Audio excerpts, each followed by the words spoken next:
निर्गमन अध्याय 29। पुरोहितों का अभिषेक। अब तुम उनको पवित्र करने के लिए एक निर्दोष बछड़ा तथा 2 मेढ़ों को लाना। उनको लेकर बिना खमीर रोटी तथा तेल से बनी बिना खमीर की पूरियां, तेल लगाई हुई बिना खमीर की रोटियां जिन्हें मैदे से तैयार किया गया हो लेना। इन सभी को तुम एक टोकरी में रखकर तथा बछड़े एवं मेढ़ों के साथ चढ़ाना। तब तुम अहरोन और उसके पुत्रों को मिलन वाले तंबू के द्वार पर लाकर उनको नहलाना और अहरोन को कुर्ता तथा एफोद का परिधान, एफोद तथा वक्ष पटल पहनाकर उसे एफोद के फीते से बांध देना। उसके सिर पर वह पगड़ी रखना तथा उस पगड़ी पर पवित्र मुकुट रख देना। तब अभिषेक का तेल लेकर उसके सिर पर डालकर उसका अभिषेक करना। फिर उसके पुत्रों को कुर्ते पहनाना। अहरोन तथा उनके पुत्रों की कमर बांधकर उनके सिर पर टोपियां रख देना। ऐसे पुरोहित पद पर हमेशा उनका अधिकार हो जाएगा। इस तरह अहरोन तथा उसके पुत्रों का अभिषेक करना। इसके बाद बछड़े को मिलन वाले तंबू के सामने लाना और अहरोन के पुत्र उस बछड़े के सिर पर अपना हाथ रखें। तब उस बछड़े को यहोवा के सामने मिलन वाले तंबू के द्वार पर बलि चढ़ाना।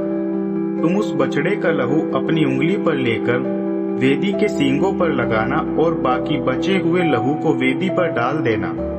उसकी अंतड़ियां के ऊपर की तथा कलेजे के ऊपर की चर्बी तथा दोनों गुर्दों के ऊपर की चर्बी को वेदी पर जला देना। किंतु बैल, उसकी खाल, मांस और इस प्रक्रिया में उत्पन्न गोबर को छावनी के बाहर अग्नि में जला देना, क्योंकि यह पाप बलि है। फिर एक मेढ़ा भी लेना और अहरोन तथा उसके पुत्र अपना हाथ उस मेढ़े के सिर पर रखें। फिर उस मेढ़े की बलि करके उसके लहू को एक साथ लेकर वेदी के आसपास छिड़क देना। फिर उस मेढ़े के टुकड़े टुकड़े करके उसकी अंतड़ियां तथा टांगों को धोकर इन सब को सिर के साथ रख देना और पूरे मेढ़े को वेदी पर जला देना। यह यहोवा के लिए होम बलि होगी और यहोवा के लिए अग्नि में समर्पित सुखदायक सुगंध होगा। इसके बाद दूसरा मेढ़ा अर्थात संस्कार का मेढ़ा प्रस्तुत किया जाए और अहरोन और उनके पुत्र उस मेढ़े के सिर पर अपने हाथ रखें। फिर उस मेढ़े को बलि करना। उसका कुछ रक्त लेकर अहरोन के दाहिने कान पर तथा उनके दाएं हाथ एवं पांव के दाएं अंगूठों पर लगा देना तथा बाकी बचे हुए लहू को वेदी के चारों ओर छिड़क देना। फिर वेदी से थोड़ा लहू और अभिषेक का तेल लेकर अहरोन और उसके पुत्रों के ऊपर और उनके कपड़ों पर छिड़क देना। इससे अहरोन और उसके कपड़े तथा उसके पुत्र और उनके कपड़े पवित्र हो जाएंगे। मेढ़े को अभिषेक वाला मानकर उसकी चर्बी, उसकी पूंछ, अंतड़ियां तथा कलेजे के ऊपर की चर्बी, दोनों गुर्दे तथा उसकी चर्बी और मेढ़े की दाईं जांघ लेना, क्योंकि यह अभिषेक का मेढ़ा है। और एक रोटी तेल से चुपड़ी एक पूरी बिना खमीर रोटी की टोकरी में से एक पपड़ी जो यहोवा के सामने रखी गई थी। ये सभी वस्तुएं अहरोन ने उसके पुत्रों के हाथ में रखकर इन्हें यहोवा को चढ़ाने की भेंट मानकर यहोवा के आगे लहराया जाए। फिर वह इन वस्तुओं को लेकर होम बलि के लिए वेदी पर जलाए, ताकि यह यहोवा के लिए सुखदायक सुगंध हो। यह यहोवा के लिए अग्नि बलि होगी। फिर अहरोन के अभिषेक के मेढ़े की छाती को लेकर यहोवा के सामने लहर की भेंट के रूप में लहराए और वह तुम्हारा हिस्सा होगा। मेढ़े के लहराए जाने की भेंट वाली छाती तथा उठाए जाने की भेंट वाला जांघ जिसे लहराया गया था और जिसे अभिषेक के मेढ़े में से चढ़ाया था, जो अहरोन ने उसके पुत्रों के हिस्सों में से था, पवित्र करना। यह इज़राइल वंश से सदा के लिए अहरोन ने उसके पुत्रों के लिए उनका हिस्सा होगा, क्योंकि यह उठाए जाने की भेंट है। यह इज़राइलियों की ओर से उनकी मेल बलियों में से यहोवा के लिए उठाए जाने की भेंट हो। अहरोन के बाद अहरोन के पवित्र कपड़े उसके पुत्र के होंगे, ताकि इन्हीं कपड़ों में उनको पवित्र एवं अभिषेक किया जा सके। अहरोन के बाद उसके पुत्रों में से जो पुरोहित बनेगा, जब वह पवित्र स्थान में सेवा करने मिलन वाले तंबू में जाएगा, तब एहरोन के कपड़ों को उसे 7 दिन तक पहनना होगा। फिर अभिषेक के उस मेढ़े को तथा उसके मांस को एक पवित्र स्थान पर पकाना।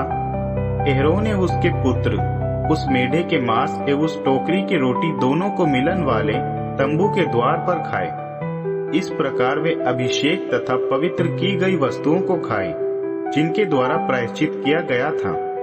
लेकिन सामान्य व्यक्ति इसे ना खाए, क्योंकि ये वस्तुएं पवित्र हैं। यदि अभिषेक के मांस में से कुछ मांस एवं रोटी बच जाती है तो उसे आग में जला देना, क्योंकि ये पवित्र वस्तुएं हैं। एहरोन तथा उसके पुत्रों के साथ वही करना जो उनके साथ करने के लिए मैंने तुमसे कहा है। 7 दिन तक उनको पवित्र करते रहना। रोज तुम पाप बलि के लिए एक बछड़ा प्रायश्चित के लिए चढ़ाना। प्रायश्चित करने के समय वेदी को भी साफ करना और उसे पवित्र करने के लिए उसका अभिषेक करना। 7 दिन तक वेदी के लिए तुम प्रायश्चित करके उसे पवित्र करना, तब वह वेदी महापवित्र हो जाएगी। जो कोई इस वेदी को छुएगा पवित्र हो जाएगा। और 1-1 साल के 2 मेमने वेदी पर रोज चढ़ाना, एक मेमना सुबह तथा दूसरा शाम को चढ़ाना। पहले मेमने के साथ पेरकर निकाले गए 1 लीटर तेल में मिला हुआ 1.5 किलो मैदा तथा पेय बलि के लिए 1 लीटर दाखरस चढ़ाना, तथा दूसरे मेमने के साथ शाम को अनबलि और पेय बलि चढ़ाना होगा, जो यहावे के लिए चढ़ाया गया एक सुखदायक सुगंध हो जाए। यह यहावे के सामने मिलन वाले तंबू के द्वार पर, जहाँ मैं तुमसे मिलकर बातें करूंगा, तुम्हारी समस्त पीढ़ियों द्वारा यहावे के लिए मिलन वाले तंबू के द्वार पर नियमित रूप से होम बलि चढ़ाई जाएगी। वहां मैं इजराइलियों से मिलूंगा और वह तंबू मेरे तेज से पवित्र किया जाएगा। मैं मिलन वाले तंबू और वेदी को पवित्र करूंगा और अहरोन एवं उसके पुत्रों को भी पुरोहित के रूप में सेवा के लिए पवित्र करूंगा। मैं इजराइलियों के साथ रहूंगा तथा मैं उनका परमेश्वर ठहरूंगा। तब वे जान लेंगे कि मैं यहावे उनका परमेश्वर हूँ, जिसने उन्हें मिस्र देश से निकाला ताकि मैं उनके साथ रहूं। मैं यहावे उनका परमेश्वर हूँ।